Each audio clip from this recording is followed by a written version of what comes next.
This is a P.A.S. Report podcast sound clip. Listen to the full episode by going to the PASreport.com, iTunes, or any major podcast platform. And I think that Americans have to get re-engaged in politics, have to get re-engaged in the conversation. They have to exert the influence they have over the system, because ultimately they are the ones that control. And that starts with not allowing anyone to be terrified of doing it.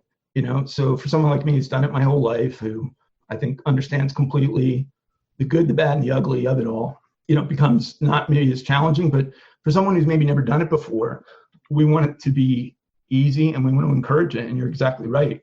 We created a political movement that took back both houses of Congress and I think laid the foundation for President Trump's victory in 2016.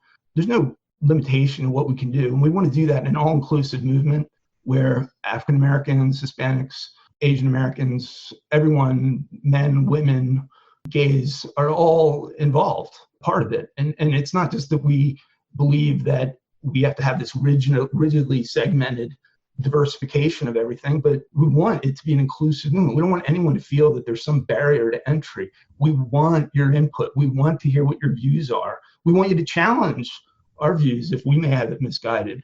I do accept that we all come up with different experiences and we have different encounters.